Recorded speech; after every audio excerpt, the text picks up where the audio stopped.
My name is Joanne and I'm one of the Fife sisters. Today I'm going to be making caramels. Caramels are always good. I do like making cookies and I like giving them to my neighbors Christmas times or on their birthdays.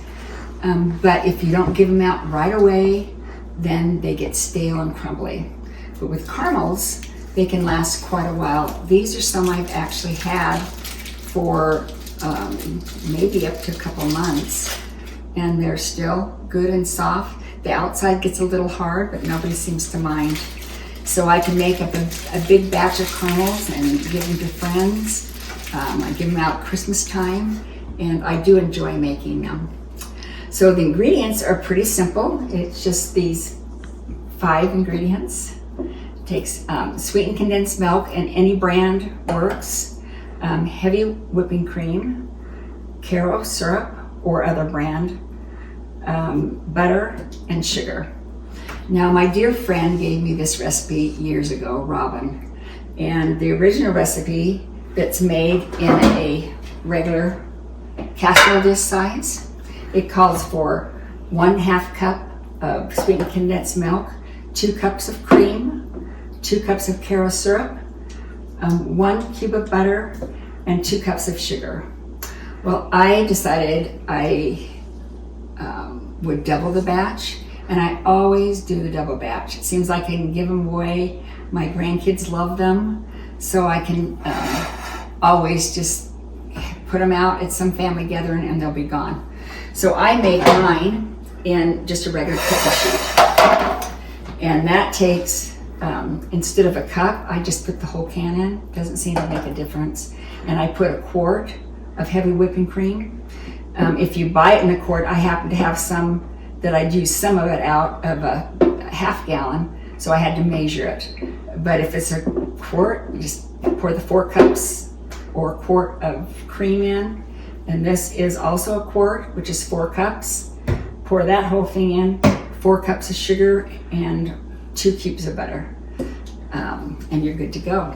Another thing is thermometers do vary a little bit. And so the first time you'll need to write down what it is for you. I can't tell you the exact degree I cook it to. And it does vary from which part of the country you are. So I lived in California for a while and to Oklahoma for a while, and they were quite a bit different in where I had to do it.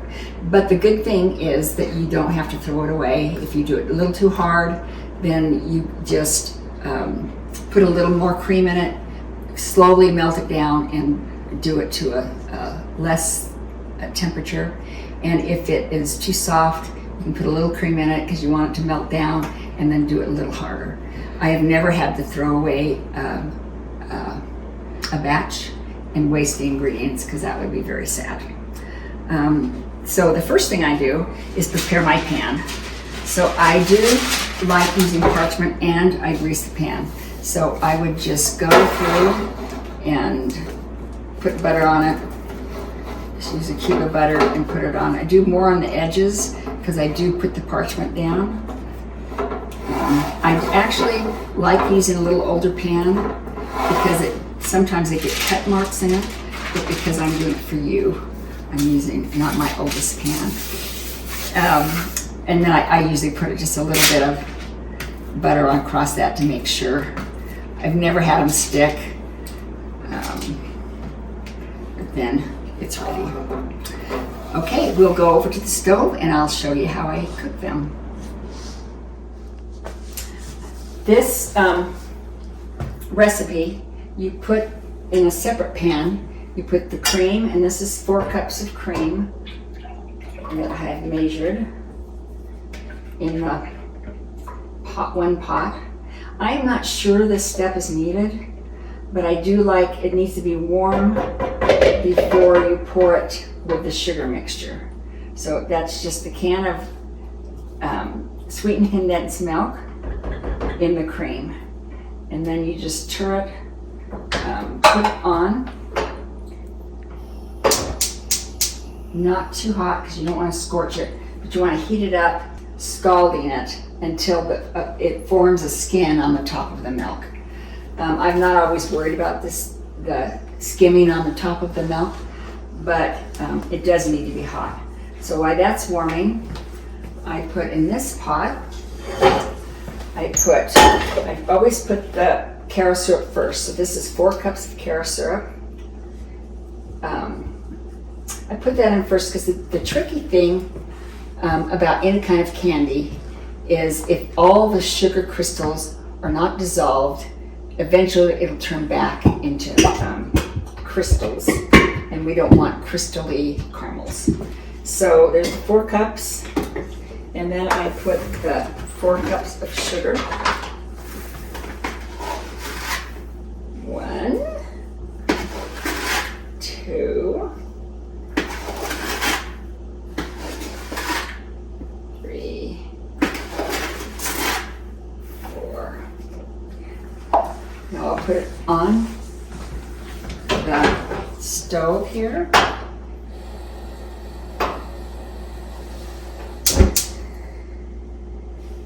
Okay, I usually use this in this big pot. My husband made fun of me because it's so big. It does fit in my drawer, and it never falls down in. But so get it going when it's warmer and mixed up. So I took a cooking class when I was in college, and when we made candy, we actually got a wet paper towel on a spatula and kept rubbing down the pan, and that worked fine. But this method is easier. So what I do is I heat it after it's heated and it's stirred up well. Just a minute here. And when it starts to boil, I put this lid on and let it boil for 2 to 3 minutes. And what that does is it holds the steam in, and the steam cleans the crystal off of the sides of the pot. I usually wash my spoon, so I make sure I don't introduce crystals into the mixture. I'm going to put the lid on so it can get good and steamy, and set a timer for 3 minutes. I'm going to wash this meanwhile. Okay, it's been boiling for almost 3 minutes, and it's nice and bubbly, and the steam inside here is cleaning the side off of the pan, so there's no crystals in that area. The next thing we do is we put the butter in, and it takes 2 cubes of butter for the double batch, and you just let it in there and melt just a bit. And next, we'll actually pour the milk mixture into this sugar mixture. You do it slow enough that it doesn't stop coming to a boil. It's best to keep it boiling. You just let the butter melt a second here. It's okay if it's not all melted. I'm going to pour in the milk mixture. Oops, I turned the stove off. Okay, there it goes. Because we don't want it to stop boiling. So just kind of gradually pour it in. I like this pot because it's a little narrower around and taller. So it's less likely for it to overboil. You want a big enough pan because it's not good to clean up the stove of overboiled sugar. So that's all the ingredients are in now. And now it's just a matter of cooking it down until it's a nice caramel color and putting in the thermometer. So I am going to set a timer so I can tell you how long this is, but it won't make you sit here for the whole cooking down of it. Oh, you need to turn it down a bit. You want it to keep boiling, but you don't want it to boil too fast. Okay, we've been boiling for about 4 minutes, almost 5 minutes, and it's kind of it's a light color, and you want this rolling boil. If it boils too hot. It has a tendency to boil up at first. As it cooks down, it'll be shorter and shorter in the pan and won't boil over. And you don't have to stand here and cook the whole time and stir it the whole time, but you need to stir it every minute or so you can kind of be doing something. Sometimes I even kind of have a book here and I'll read a little while, but don't get a book you really love because you might forget the candy. When it gets a little bit deeper color, I will put the thermometer in. You could put it in at any time, but there's really no need, and it's easier to stir it without the thermometer in. Now we've been cooking this for about 35 minutes since we combined the sugar mixture and the cream mixture together. As you can see, hopefully you can see, it's a nice caramel color, but not quite deep enough. But I think it's far enough along. I'm going to go ahead and put the thermometer in. And this is the thermometer I like to use. You just clip it on the side of the pan. You make sure that it's in, but not touching the pan, the sides or the bottom. And right now, I don't know if you can see this, the temperature is 180 degrees Fahrenheit. And we need to go, I'm figuring it's about 236 degrees where I am now. Okay, we're getting pretty close. It's an even deeper caramel color.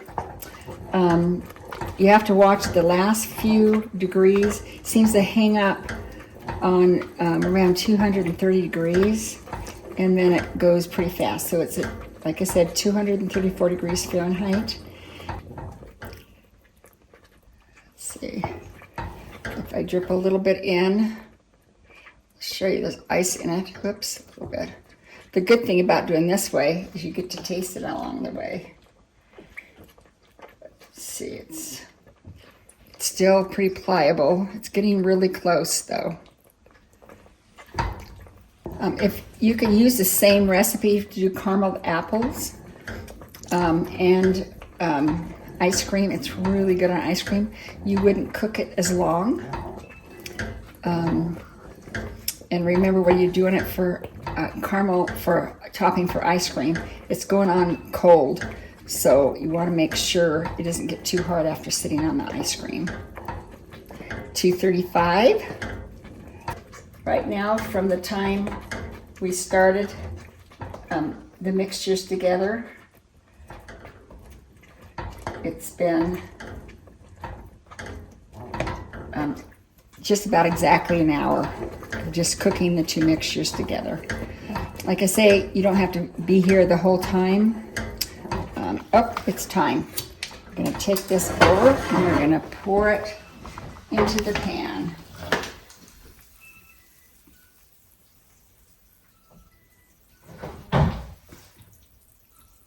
Let it drip out all you want, but don't scrape the pan.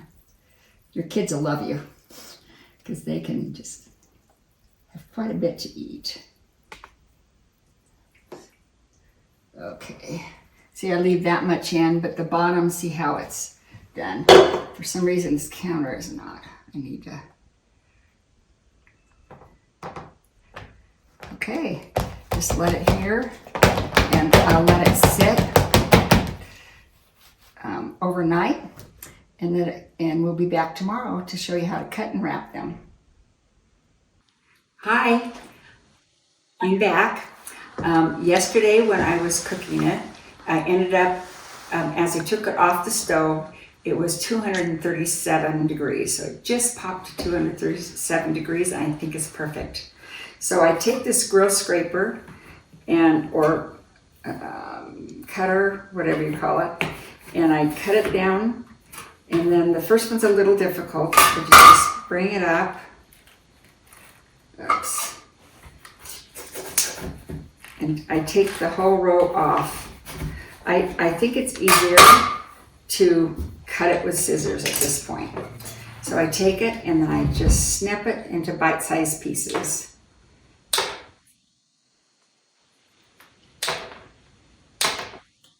It's a little hard to see on this counter because it's about the same color. And this is the part, the wrapping is the part that's great if you have kids that help. Because it takes time. Sometimes my husband will help me. We'll put on a movie and just wrap caramels. If you get it in like that, sometimes I pop them in my mouth, but since I'm on screen, I'm not going to do it now. So these are wrapped ones. I just use wax paper. You can purchase little squares already made of parchment paper, which would be easier. It's a little heavier. I prefer like this is an off-brand wax paper, and it's a little less waxy. So it's to me, it's a little mix between a wax paper and parchment paper. So I pull out a strip and just do a bunch of rows here. I think it's about 3.5 inches wide. It's a little wider, it doesn't matter. If it's too narrow, it's a little difficult to wrap it. So since there is 4 strips right here, and I'm cutting in thirds, this would be enough for a dozen caramels. And I just take it, sometimes I do more if I'm gonna do the whole can. And so I just kind of eyeball a third of it, and then another third. And if you got a bunch of people helping you, one person gonna be cutting. So you take it in. The part that's a little hard and it tears sometimes, it's not a big deal. But if you hold it, kind of pinch it so it's not gonna cut at the caramel, and twist down a little lower, it's less apt to tear. And if it tears too much, a little bit, it doesn't matter. You just don't want the caramel touching another caramel because then it sticks. So it's pretty easy to do. The ingredients is a lot of sugar and butter, but there's no additives, so it's not as unhealthy as it could be. It's probably best to wrap it the day after you make them, once they're hard, so it won't get a dry finish. Even if it does, it's still good. So after you wrap them, I recommend you put them in an airtight container, any kind of container that's airtight, and then they'll last quite a long time. Be good for a long time. Hope things go well for you, and then you make them soon. Bye-bye.